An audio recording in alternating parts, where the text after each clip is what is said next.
Hello, everybody. This is Reverend Jerry Hobby, and I am so happy to be with you this evening. This evening, we're going to have a wonderful time. We are celebrating life in a wonderful way. We have created a series called We Are All in This Together. It is a 5-part series which includes many subjects.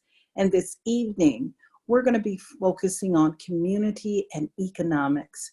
We're going to have a panel discussion, and that panel discussion is going to be very rich. It's going to include a lot of information for you, and it will also give you some things to pause and ponder in the coming weeks as you're moving through this time where we're in what people may call quarantine, or they may be using a stay at home. Maybe we're on retreat, or perhaps we're taking a sabbatical right now. Whatever it is, we're choosing to call it. But I am happy this evening. And the reason I'm happy this evening is we're going to have a conversation about what's going on right here and right now. And what we're going to do is this conversation is going to be a conversation that spans through multi-generations. And it is also going to be a wonderful conversation with people that are coming from diverse walks of life. And we have all been impacted by COVID-19, and we're going to hear people's story. So with that in mind, I'm going to share a quote that's standing out for me right now, and it's called from one of our Science of Mind cards. And it says here, we cannot fight the universe. It refuses to be budged from its course. We can only go with it. So this is about going with the flow right now. And I'm curious as to what my panel has to say about going with the flow. So before we get started, what I'd like to do is I'm going to invite our special guest, practitioner Constance Stringfellow. Will you do us the honor of doing an invocation for us, please? All right, I invite you right now to turn within to that special place where God is. I know that God is all there is. God is this divine presence. It is all knowing. It's in all things. This divine presence is love, it's peace, it's joy, it's wisdom and beauty, it's abundance and perfect health, it's creativity and so much more. I know that I am an expression of all that God is. And as I know this truth for myself, I know this is true for everyone on this call and everyone everywhere. We are one with this divine source that leads us to our best and highest expressions of ourselves, knowing that we are all in this together. We are divinely guided and protected in every way. And I'm so grateful and give thanks for this gathering. And I know the words reach everyone that it needs to reach. And I just let it be so. And so it is. So it is. Thank you, thank you, thank you. I'm so grateful for you to be on this call. Thank you, Constance. Thank you. This evening, we are also blessed and honored to have Matthew Stillman with us. And I asked Matthew to set the tone for us by creating an affirmation of intention. Matthew, can you share that affirmation of intention with us, please? Yeah. The affirmation that I came up with was, we are creating a sense of community and building connections from our own homes.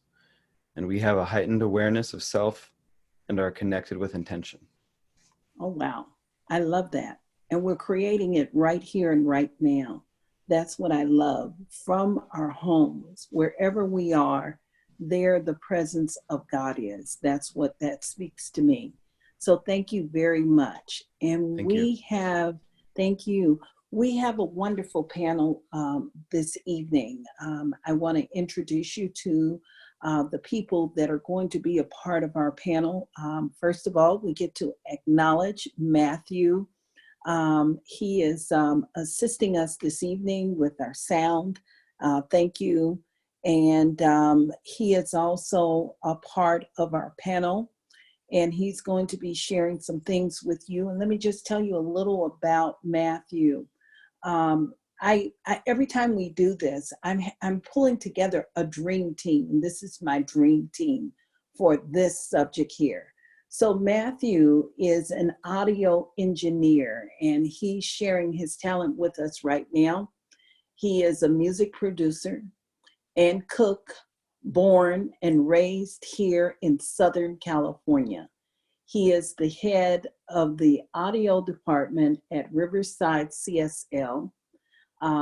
It says live sound engineer for Dream a World Education, and has been part of the CSL community for 15 years. And I know Matthew because we go way, way, way back. And this is like a family, I'm calling it a family reunion because he's part of my extended family. So welcome. Thank you. It does feel like that. Yes. And then we have our wonderful Constance Stringfellow, and she just did a wonderful invocation. And Constance is the type of person, she is not a big fanfare for her. She was saying, well, you know, I really don't speak a lot about myself, but she speaks about herself by her actions. And that's what I love about her. She enjoys her family. She is retired from her regular career job that she did for many, many years. And she's loving who she is. She is a practitioner, a wonderful practitioner. We've got an opportunity to experience her consciousness. And she enjoys dancing. Now, this is something new. I didn't realize she really liked to dance. This is new. I love discovering things about everyone. And she's also a beauty consultant with Mary Kay. And she's been doing Mary Kay for many, many years, and she enjoys helping people. She's accomplished many milestones. And what I love too is she has groomed a team and is supporting them in achieving their dream also. And one of the things that she has done just recently in supporting people and moving through this and saying thank you is she gave hand cream to the Corona Regional Hospital, to the workers there for all the work they're doing. And you know, we're washing our hands now. And as we wash our hands, I'm not going to show you my hands. I'm not going to show you because Constance would be saying, why aren't you using my hand cream? This is Constance. Say hello to everybody again. Hello, welcome. I'm gonna have to send you some hand cream, Reverend Jerry. Thank you. And we have a wonderful person with us, and I learned something about him too. You know, my ears are always perched, and he's been a minister for 25 years. He's been working in ministry for 25 years, and he served at many of the churches throughout the Southern California area. In different positions from pastor to team ministry coordinator. He's held committee positions with Centers for Spiritual Living, the youth camp program. He was very active with that. He's an offered IT web services. And he has another career, and that is a career as a doctor of chiropractics. And he's been serving in this capacity for more than 40 years. And he holds many certifications in wellness and sports as a wellness and sports physician, excuse me. And he works with families in sports medicine. Um, he is also active in the community, and he made a comment, and I love this comment. He says he's worked with many nonprofits, and he says the best economic principle that serves people and organizations is that for the things they do, let me read this right, that for things to do well is a right attitude. So if you have the right attitude, then everything falls into place. And that's a wonderful attitude. And he sent me this wonderful quote. And I said, oh my God, that's one of my favorite books. It's in my top 20. And this is from Dr. Schuller. He says, tough times never last, tough people do. And let's welcome Reverend Dr. Gary Wines. Pleasure to be with you. Yes, yes. So we're going to have a wonderful conversation. And finally, to round off this discussion panel, we have with us, and we're going to have a special guest also today. We have with us Reverend Dr. Victoria Bomberi, and she is a retired professor. She retired from UC Riverside. And she is also a minister. And Reverend Dr. Victoria and I partner on many projects. And one of the projects we do partner on is our Power 8 circles. These are prayer circles, and she facilitates them on Mondays at 12 noon, and she has a wonderful following. So let's say hello, Reverend Dr. Victoria.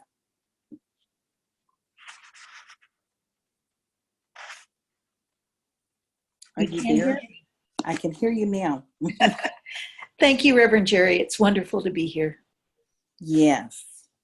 And so we have on our team too, our wonderful Catherine Redmond, and she is supporting us, and she may pop in now and then with questions or input. Would you please say hello? She's a member of our leadership team. Good evening, and I hope you enjoy this time with us, and I know that it's going to be informative as well as uplifting. Thank you. Okay, wonderful. And finally, we have our special guest artist with us, and that is Reverend, I'm calling her a Reverend now. My God, you better pay attention to that. We have our wonderful Karen Cobbs with us. She's going to share a special video, and we're going to have a conversation on gratitude. So why don't you say hello, and then we're going to save that part for later, that more so.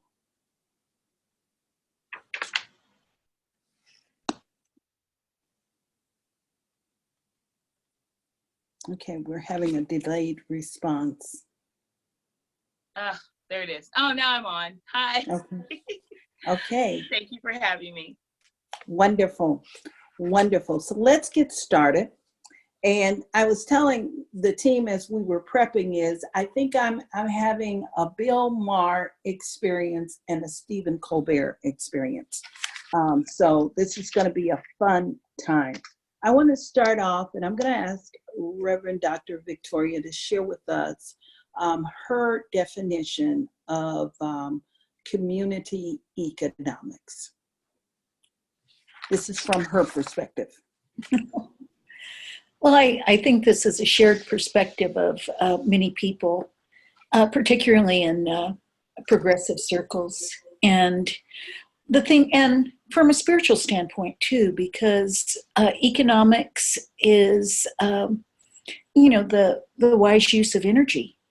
Everything that we do is around economics is energy. And if we're thinking about it from a perspective that is spiritual, then we are thinking about the wise use of those energy resources that we have at our disposal.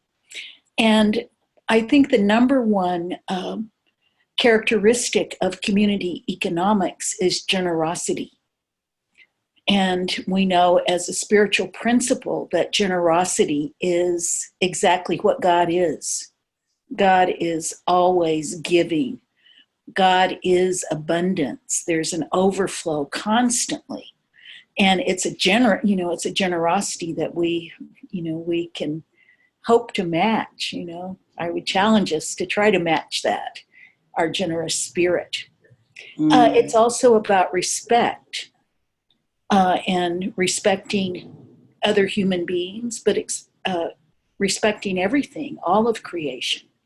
So this is, by necessity, means that we are in relationship with all of creation. And we're not just a human species, but we are one of many of God's creations. And respect is absolutely necessary. Another aspect of community economics is sustainability. And we know that we do have this abundance that is God always giving. And we also know that we are looking at ways that we can build sustainability into every system that we create as human beings. Whether that's energy, communications, whether it's food supply, whatever that might be, the way that we do all of these things, it's necessary that we have sustainability built into it. The other part of this is solidarity with all people, with all of creation. Again, that goes hand in hand with respect. I always like the term right livelihood that Buddhists use, and they have a number of precepts that support what right livelihood might be, what that looks like. And there's a lot of room for us to be creative with that, creative in that achievement of perfection, right? Not creative in the sense of trying to get around something, but really aligning with divine principle. And that's what I think. I think those aspects are absolutely necessary when we're talking about community economics. Now, we've been kind of out of sync and out of balance for many, many years, and we're seeing that right now. We're seeing this large scale kind of situation that we're dealing with the shutdown. And, we're talking about opening the economy. The economy hasn't stopped. I think about today, I had my local gym person come over to my house to deliver some things. And that's another part of community economics, those face-to-face relationships and building relationships with people that you know. It's much different than dealing with nameless and faceless entities that don't have any community interaction. So what I think I'm hearing from you right now is that we are learning how to be more efficient in our distribution system with everything that's going on right now individually. We're being called to be more mindful, more efficient in our, we're growing in our understanding, but even efficient in terms of how we are working and doing things, how we're applying ourselves, and how we're utilizing our resources. Is that correct? Well, I'm not sure that we're there yet. I'm saying that this is an opportunity for us to reevaluate and reset and kind of look at those principles as spiritual principles, but also as human, what makes us human. And what makes us human is our ability to be in relationship with one another. So I think that this is the opportunity that we have. We know that with the huge, there's a lot of waste going on right now too. Farmers are dumping all kinds of food, and because there's no place to put it. With oil, if we're going to look at sustainability, oil is it's worth, petroleum has gone down to $0 per barrel. Okay. So that is not a renewable resource. So it is not sustainable. So we have all of these kinds of things that are coming up that are showing the weaknesses in the current system. And we have an opportunity to really reevaluate what we want to have as our baseline for rebuilding an Okay. economy that works for everyone. And Okay. that's what the project, I believe, that we're engaged in right now. And we Okay. have that opportunity to go within right now to Okay. really ascertain what we want to see in our lives. Okay. Thank you. I'm curious because we have you guys are the all-star cast today. And I'm just curious because I am curious about Matthew. Matthew, you are you're an active worker, you're a food worker, you're a cook, you also are working in the sound industry, and right now you're at home.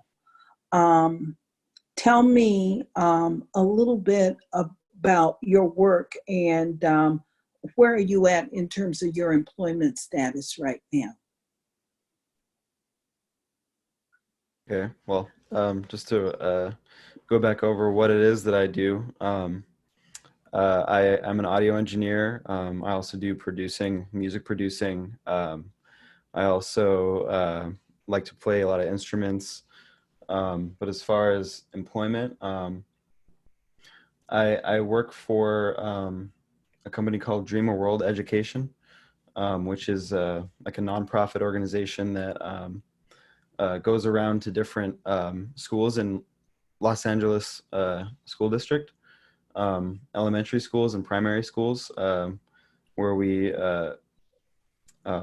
put on these stage performances, and we have workshops with kids that are kindergarten to second grade, and we teach them about multiculturalism, general kind of ways to live that I think that benefit everybody, like being kind to one another, smiling at one another, trying to be helpful, and things like that. So it's a really cool thing to be a part of. But obviously, because of the virus, all the schools are shut down. So we haven't we had a season that was going, but we haven't been able to do them because of the shutdown. Also, I'm the audio director at Riverside Center for Spiritual Living, and we obviously had to shift to an online format for that because of not being able to have large gatherings. So. Mm-hmm. So how is this impacting you in terms of economics now? I assume you're not living home. You're not living at home with your parents. No, Yeah, I'm right. not. I live on my own right now. Mm-hmm. I'm renting, and as far as my situation, it hasn't been too bad because I mean I've always been pretty responsible with my money. I don't have a lot of debt. I've always tried to like spend like only what I need to spend because that's the way that like I was taught, Mm-hmm. growing up. And yeah. So you probably are a perfect example of what we probably need to do as a collective in terms of what Reverend Dr. Victoria was talking about now. Mm-hmm. You know how to personally within yourself to sustain yourself. And your distribution center is probably a little bit more efficient. I'm going to say more efficient than we are as a collective right now.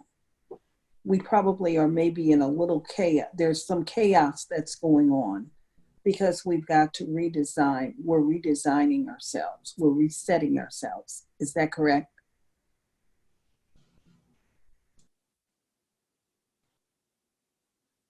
Okay, I'm not sure if he heard me. So you've mastered, you have some mastery in your personal life. Yeah, yeah. Mm-hmm. Okay. I'm sorry. I thought I thought you had switched to somebody else. My bad. Um, Yes. So you no, have. yeah. Mm-hmm. So yeah, I've just been during this the quarantine time. I've just been kind of since I have enough money to kind of like not have to really scramble and find a job. Thank God. Just because I've been like saving up a lot of money like over the past few years. Um, uh, it's always been kind of just something that comes naturally to me. I just kind of like I don't want to like be in a situation where I have absolutely no money, so I always like set aside money. So I've been okay on money, and the uh, the cool thing about it is that it's given me a lot more time to focus on myself and like bettering myself as a person, and kind of it's given me a chance to really look at like who I am and what I do and what my tendencies are, and finally kind of address things that like things about myself that I may have like been struggling with for a lot of my life, like maybe like procrastination or whatever other kind of bad habits. Like you can, like it's honestly just a great like opportunity to really like check in with yourself, and like this kind of like forced isolation is like honestly I think a really good thing, because it really like it puts a mirror up to you and tells you like this is who you are and this is how you act. So um you can either choose to like live out of that intention,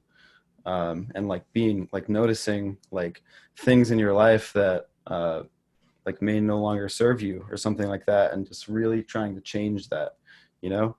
And Mm-hmm. it's been a really really great experience, to be honest. And uh, I've been working on a lot of creative projects that I can't really go too in depth with, because some of them are kind of like secretive. I can't really talk about them, but it's It's a lot something of we get to excitement look going on, forward and to.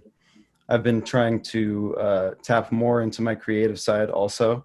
Mm-hmm. It's been something that I've been nurturing for a long time, and I've been starting to like try to learn guitar, and like I've also really gotten into the habit of meditating when I feel like there's some kind of resistance within me. I just like, okay, like what do I need to know? Like it's just take time to center myself, and it just like I can like be like spiraling and not know what to do, and then just be like, okay, I just need to get myself together, and then really just sit with myself and be like, okay, this is what is going on within me.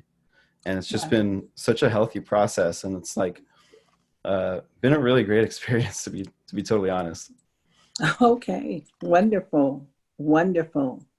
So there are a lot of wonderful things I think that a lot of people will draw out of that experience. I am curious what Reverend Dr. Gary, I understand that you are still working. Is that correct? You're one of our essential workers. Is that correct, Dr. Gary? That is correct. Yeah, my hours really haven't changed. In fact, they've expanded a little bit just because the demand seems to be higher, and that I've slowed down the way my practice flows. It needs to be there longer for folks. Mm-hmm. So yeah, I'm still fairly active. I don't work as much full time as a lot of people do. I still only work 3 days a week. My wife, fortunately, is able to fill in the rest of it, so we're open 5 days a week. But I am still active in the office pretty much all the time. Oh, okay. And you were saying that you were practicing social distancing.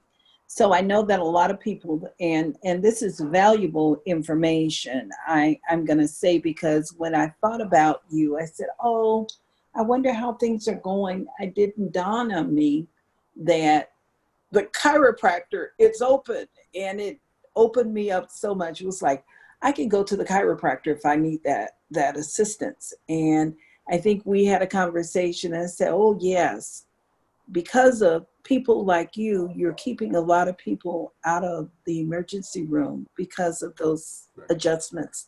So what are you doing, and how are you practicing social distancing? when the changes came through, we decided, what was going to be the best way to help maintain space between people, and we just changed the way we schedule. We don't schedule people quite as close together. So when they come in, they really don't sit down in a waiting or a holding or a reception area. They basically go straight back to one of our treatment rooms, and basically my staff or myself deal with them once they're there. And then once they're done, we may have some treatment, or therapy or something like that that's in a separate area that's actually been changed to adapt to only one person in an area, and that's now changed over pretty efficiently. And once we check them out, they're usually my staff is adept enough to check them out while they're finishing up the whatever treatment they're getting. So basically, they get up, they walk, and they're able to walk out, and they've already got their next appointment if they need to do it, or basically they know when to give us a call. So.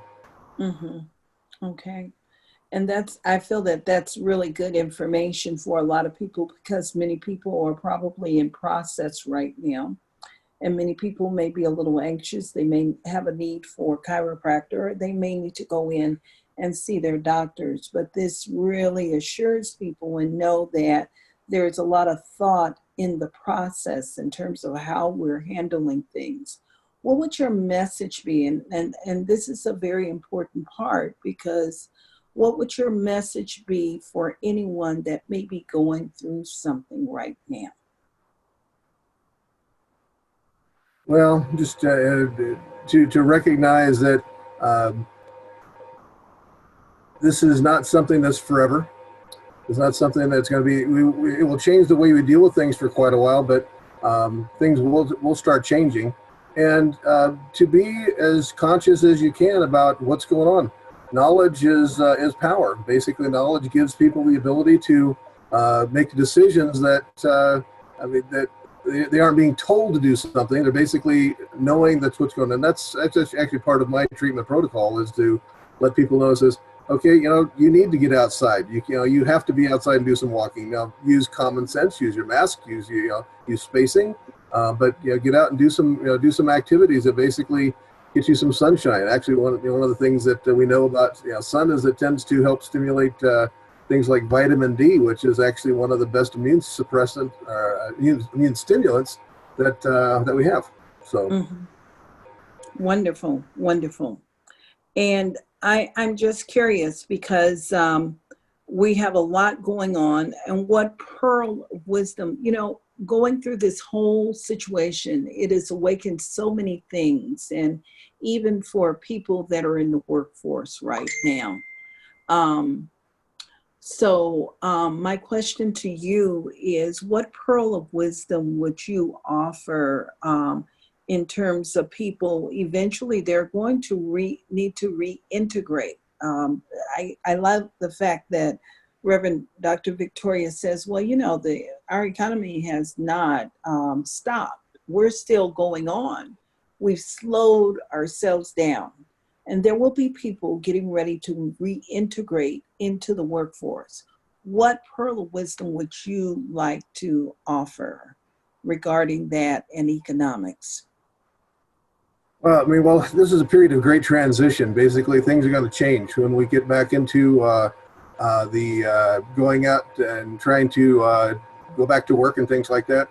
I would say, take a moment and decide, what do you want to do? What is this? Is the job that you were doing, what is that? Is that what is serving you best? Is this an opportunity to take a look at changing? I mean, and you're going to sit down and figure that out, and then use that as kind of a template or a goal to decide, all right, this is how it's going to allow me to do this. I need to engage in a different way. And when you basically bring that attention to the forefront, it's amazing how often you start seeing things that you may not have seen before start showing up in your life. So that's why I'm very adamant about if you're gonna try to make a change, or you basically want to focus on something, it's all about what is your mental paradigm, what is your thought process, what's going on within you on that, and then then act. I mean, basically, once you get to the point we can do that, is that you've kind of decided that this is what we're going to do. And it could be very well be back to what you were doing before. Could have been something that served you extraordinarily well, and it gave you great blessings. And I know that's going to be my case, because I love what I do in all ways. So so I have two different versions of myself, so to speak. I have a doctor and then a reverend capacity, and we'll see what that looks like. Because actually, I've been on sabbatical for a little while on the minister side of things, just because I promised myself when I retired from doing the youth camp work that I was going to give myself a little bit of rest to see how things develop. It was interesting how Spirit decided that wasn't going to happen, because within 30 days of me retiring from one job, I had another. So I'm taking a little bit of time off, and so I'm slowly getting back into the flow with that. So it's been good, though.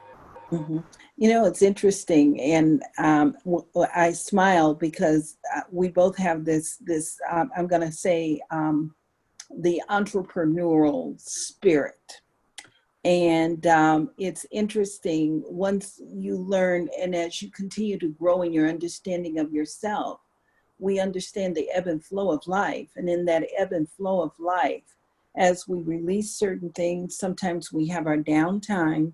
But in that downtime, what we find is that our energy continues to build, and it's probably getting us prepared for that next level of growth and our contribution in the world. And so I think that's what I'm hearing from you, your experience. But part of that is understanding that we are all resourceful beings. I think that's the most important part. Without a doubt. Thank you. And then I'm so curious. We have our wonderful Constance Stringfellow, and the thread that I've been hearing from everyone this evening is the value of generosity. And all of my experience with our wonderful Constance is she does have a generous spirit. And when I say generous spirit, she does wonderful work. She is a wonderful Mary Kay consultant.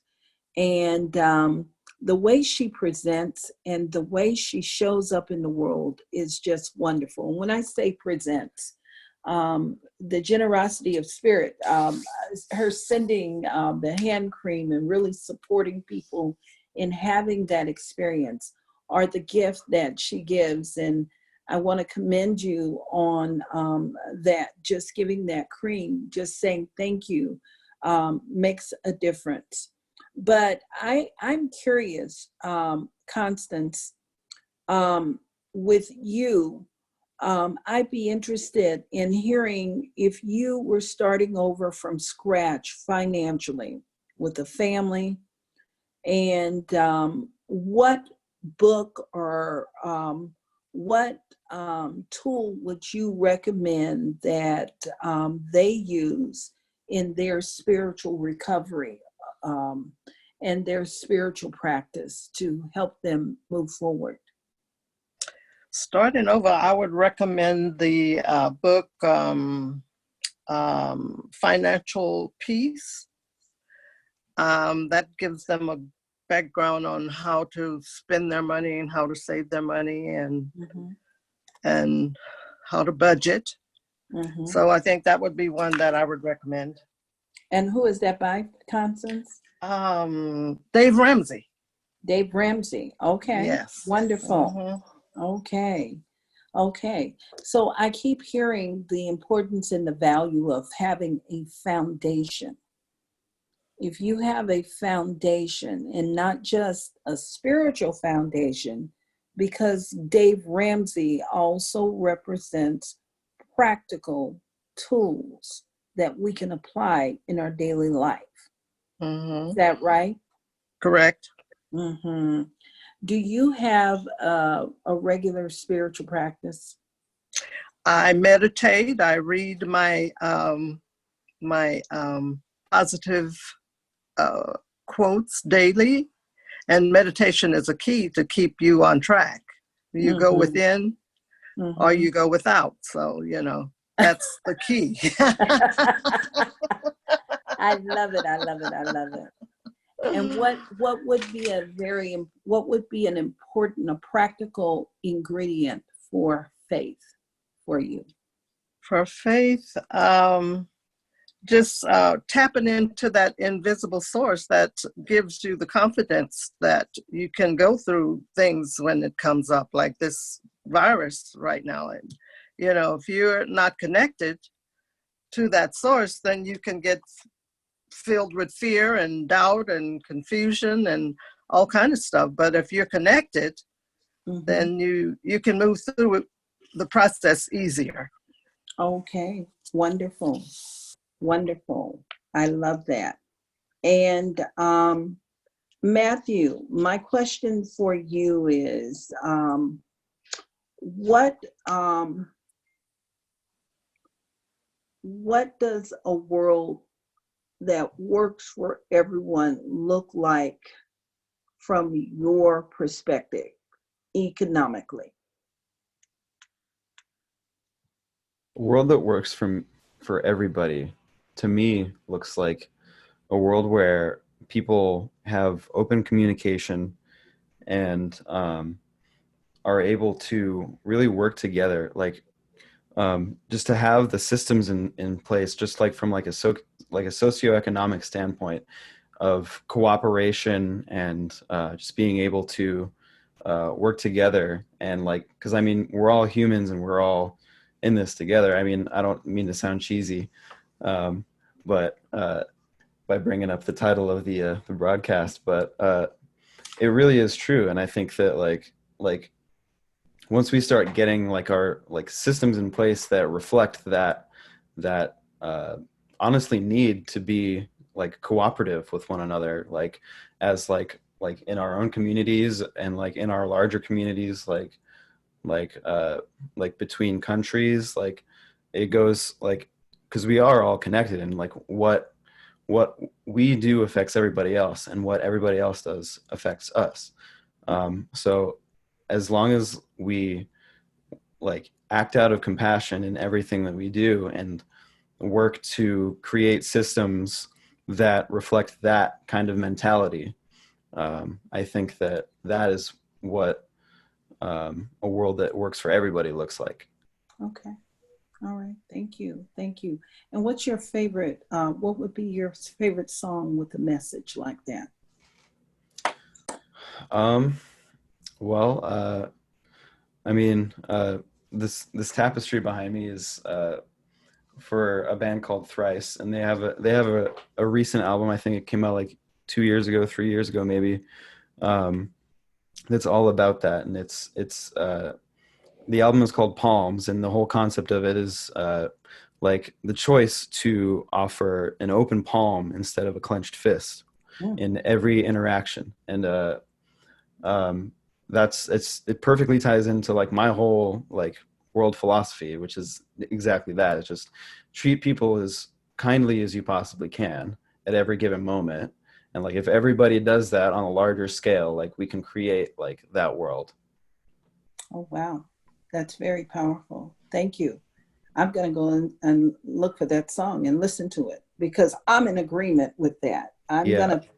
I want I to think put I'm pretty sure the song is called Only Us, and that's like where that lyric is from. Only Us. I think that's Okay. what it's called. All right. I'm going to go and look that up. I've never heard that, but I am open. And if it is It in is a rock alignment song. with my values. Okay.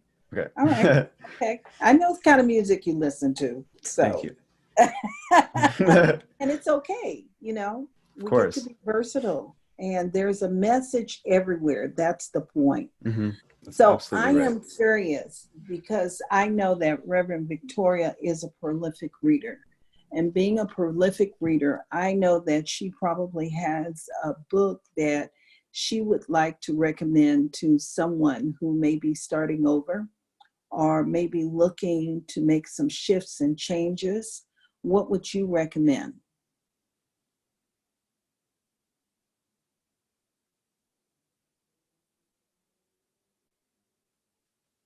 Is she still on?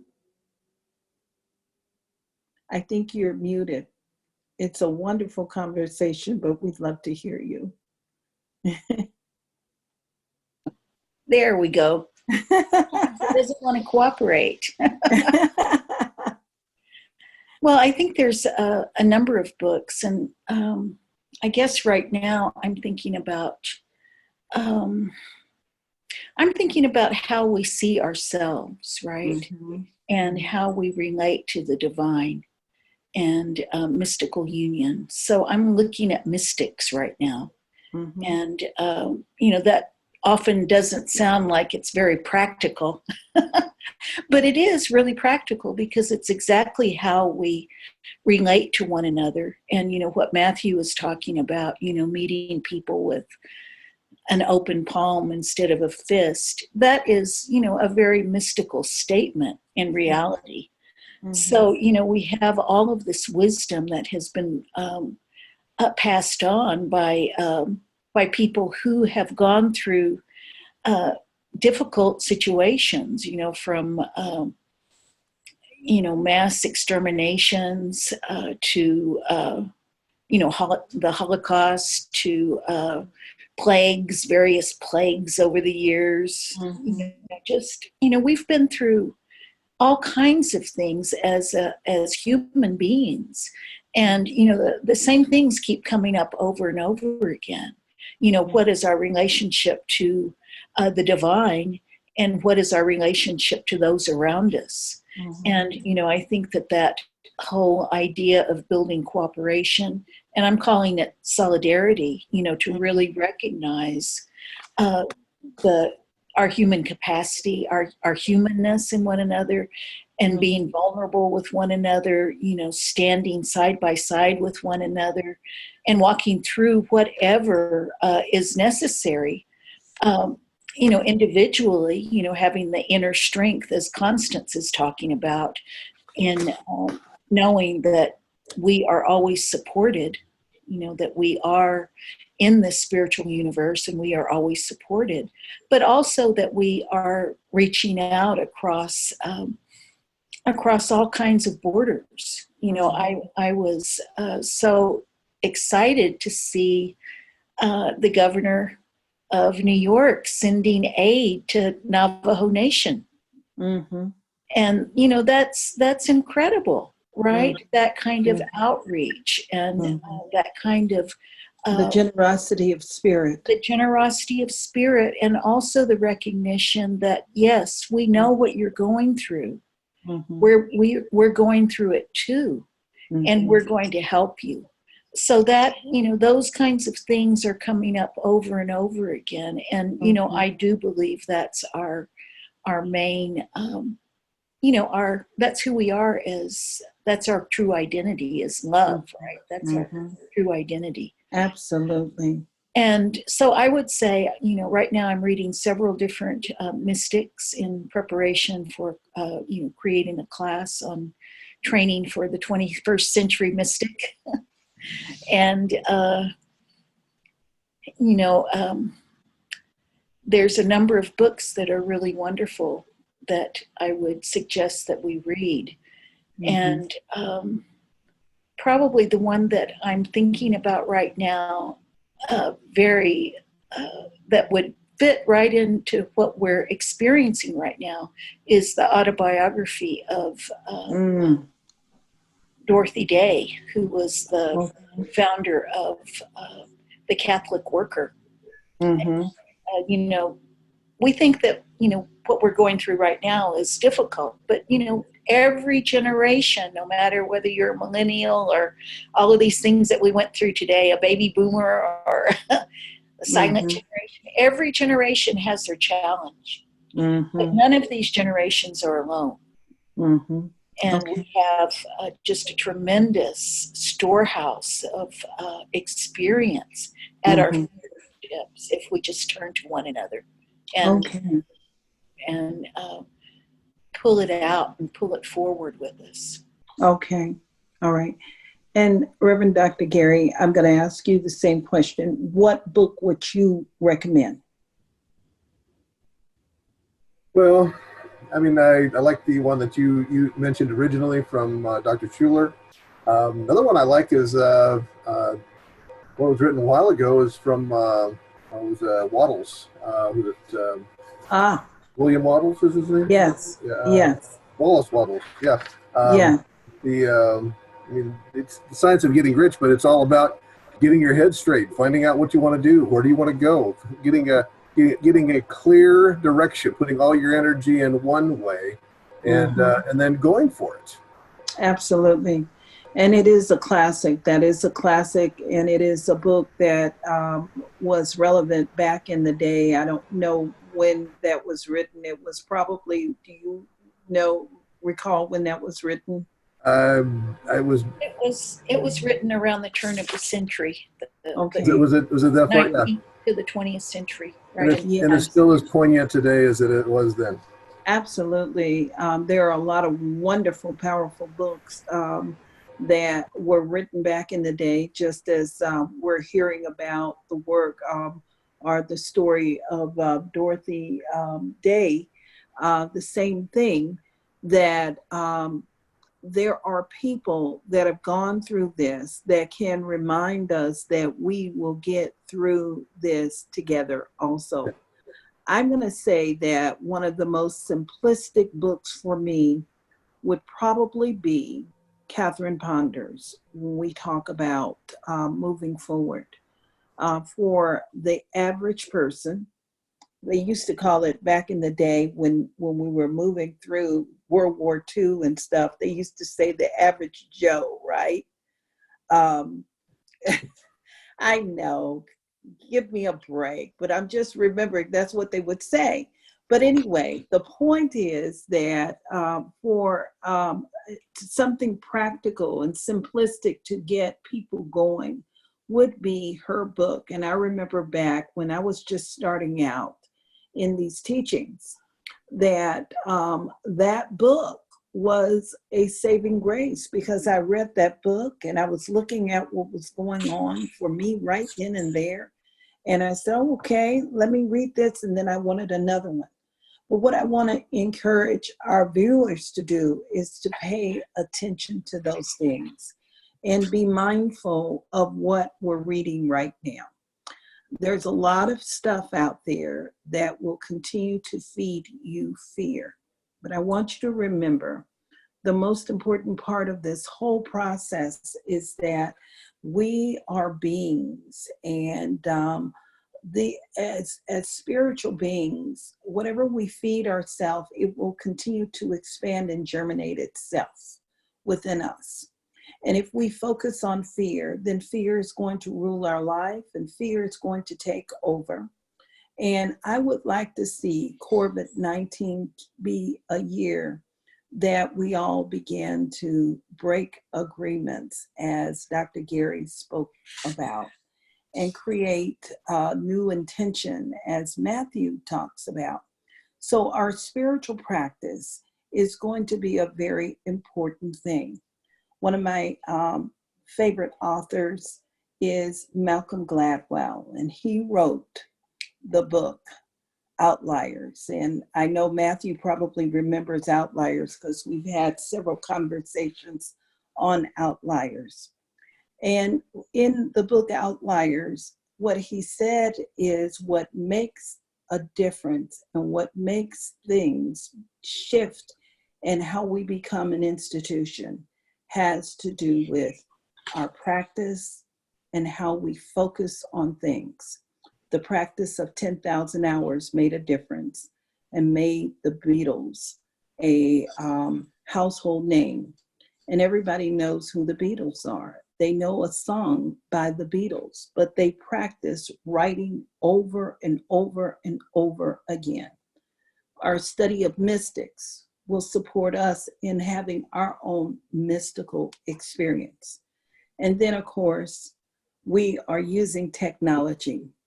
And because of this technology, we are able to share.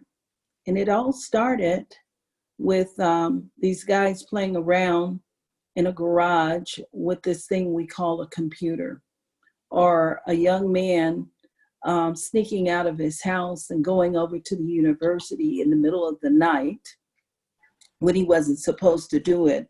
He was about 13 years old, and he was working with computers. And because of him, we are all able to be on this thing we call Zoom. So we're giving tribute to them. We're acknowledging our wonderful people. We give homage to Bill Gates and the people that have supported us. We give thanks for the founder of Apple and all the work that he did to prepare us in this moment. This is their legacy right now. And it is a time of empowerment. So we move into a place of gratitude. So that leads me to our next guest. And I just want to have a brief conversation with her about gratitude. And we have a special gift of spiritual practice. And that is our wonderful Karen Cobbs. Karen, tell me, how has gratitude helped you in terms of your spiritual practice, and how is it showing up in a practical way in your life? Well, the first thing I do, as I was telling you earlier, I am appreciative. Well, let's start this way. People ask me what I do, and I'm like, I'm a diva. I'm your virtual diva. I do an online show, and I sing for you, and I say, yes, I'm a diva. I'm a delightful, insightful vocalist in appreciation, and I appreciate you. And that sets a tone for just me being a performer, because I realize that I'm here to bring God's love on this planet through all that I say and do. And with that said, I'm very grounded in appreciation and gratitude, because without that anchoring of appreciation, of understanding the value that this interaction, be it virtual or physical, is for both of our spirits and our own peace of mind.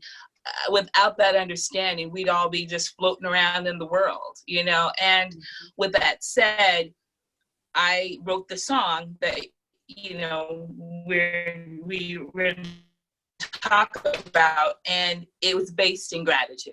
It was based in understanding that the essential workers on the news, they're saying, oh, these essential workers, they're working so hard, they're front line, and they're breaking it down with the fact that they don't have masks, and they're walking around and working with people. They're still delivering your FedEx. They're still keeping the roads working. They're giving you your burgers, you know, and they're taking a chance. And I was like, wow, they need to be thanked, because it's going to help them stay grounded in what they do and see value. And the most interesting thing for me was that when I went out, because I took all the pictures of the essential workers, except for a couple of them. And I actually had to walk up to people and go, hi, I'm Karen, I'm a singer. I'm making a video to say thank you to your essential workers. And I have to tell you, their response was almost for me embarrassing that they hadn't been appreciated before, because it wasn't a sense of like, I'm grateful that you're doing it, but there was almost like a pause for themselves to be like, wow, you see me, you know. And then I could just imagine as they were taking that pause, what they were going through the whole day, like getting up early and getting, you know, and dealing with the kids and, you know, trying to make the ends meet, all these challenges which they sacrificed just to be there to help me get a piece of cake, you know. And I was like, wow, I was just dumbfounded. And I was honored, because they were honored that I saw them, and I appreciated them. So that for me is the most important thing about gratitude, is in that energetic space of appreciation is love and fuel. Absolutely. And it describes diva. I remember us doing way back in the day, 3 divas, and we collaborated on a project. And, you know, one of the other books by Malcolm Gladwell is Tipping Point.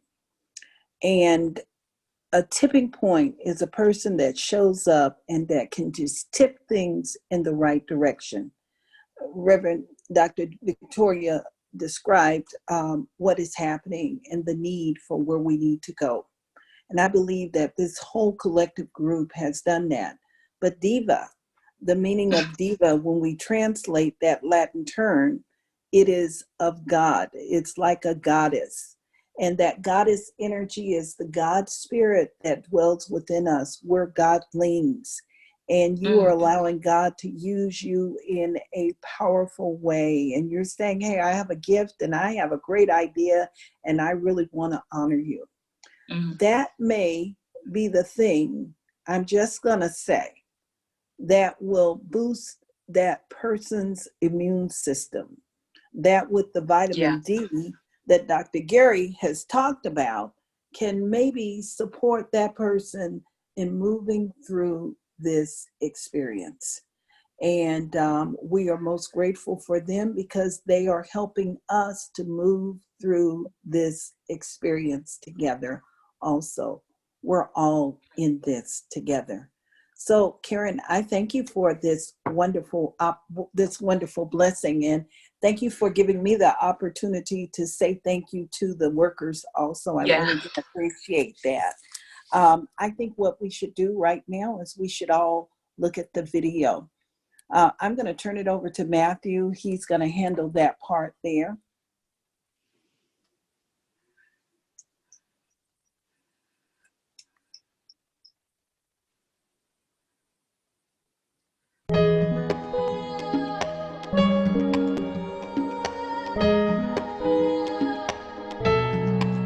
Thought I'd start with the doctor for keeping us well, and the postal workers for delivering the mail. Can't forget the nurses, for you I'm so thankful. All essential workers, you are just angels.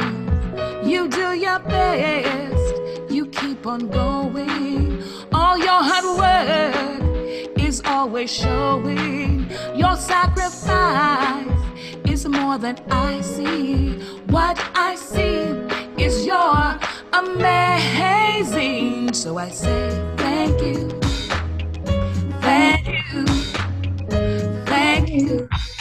I'm thankful for what you do. Thank you, thank you, thank you. For the grocery store checkers, you were so great. With all this stress, sometimes I want cake. To all the truckers out on the road, delivering all our needs. You are pure gold. You do your best. You keep on going. All your hard work is always showing. Your sacrifice is more than I see. What I see is your amazing. So I say thank you, thank you, thank you. I'm thankful for what you do. Thank you, thank you, thank you.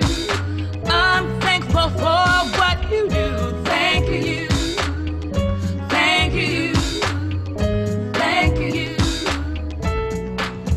When this is all over, we won't forget the dedication you showed us and how much it meant. You kept us going, even when the world changed. You and that best, it kept us all sane. You did your best, you kept on going. All your hard work was always showing. Your sacrifice was more than we see. What we see is your amazing. Thank you, thank you. We're thankful for what you do. Thank you, thank you, thank you. We're thankful for what you do. Thank you, thank you. Oh, thank you, thank you. And you, and you, and you, and you. Thank you, you.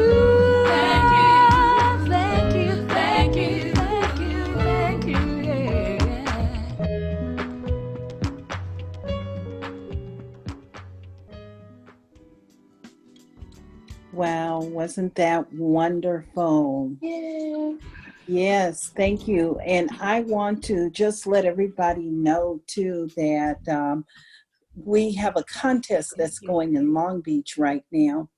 And if you really like this video, I'm going to invite you to, I'm inviting you to join Karen, and we're going to post that information where you can go and say you like that. Maybe perhaps she'll learn, she will win the prize for that. It is extraordinary video, and we thank you for the wonderful gift that you've given and the mark you've left you. on the world. Yes. Thank you. And with that in mind, I'd like for us to close, and I'm going to ask Dr. Gary if he will honor us with a closing prayer. Be my pleasure. To take the moment, this precious moment, and go within, go into that place that basically is calm, that has peace. It's in there. And know that that's the strength what you draw from. That's the place that we know is there. And that spirit that's within, we know that it's always there. And I choose to call that spirit God. And that spirit, that God, is always there.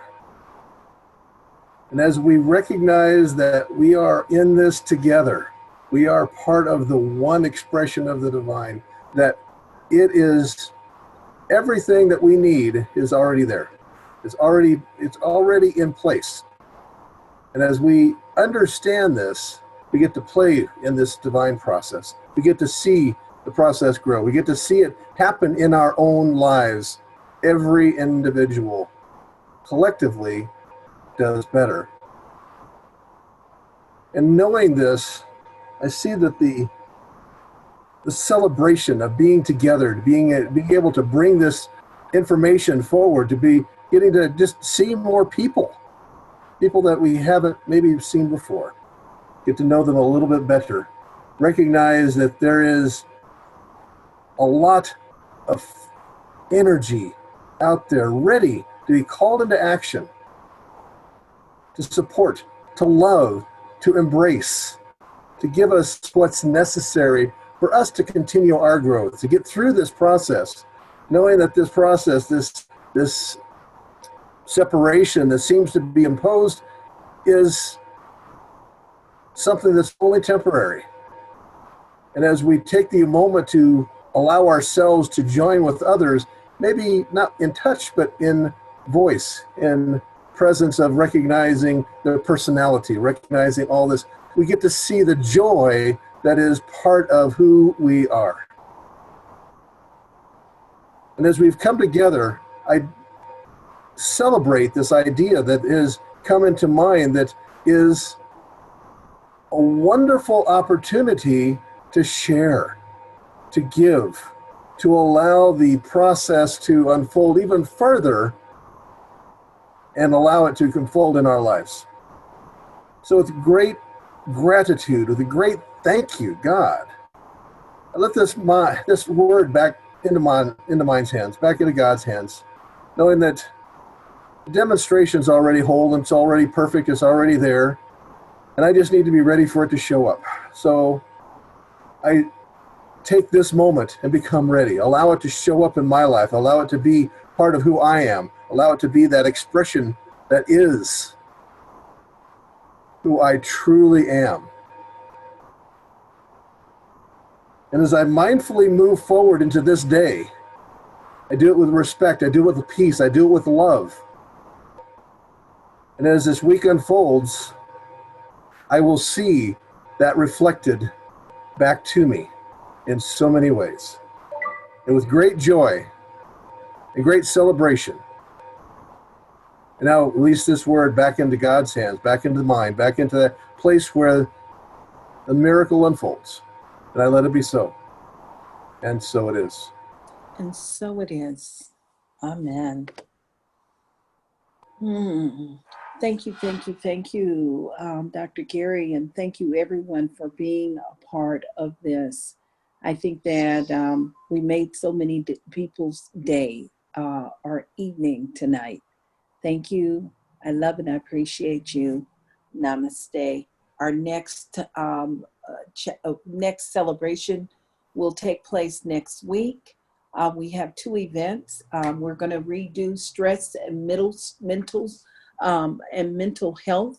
That is going to be a wonderful experience, and we have our wonderful Reverend Bonnie Rice, Reverend Maureen Elliott will be a part of this, and Jim Thompson. We have a special treat for all those that will be tuning in and participating in that one. And then next Thursday, we have a wonderful one coming up, and it is education and growth. You don't want to miss any of this. I used to say, if you blink, you might miss something. So we'll look forward to seeing you then. Thank you to my special guests. I love and I appreciate you all. Good night. Thank you. Thank you. Thank you.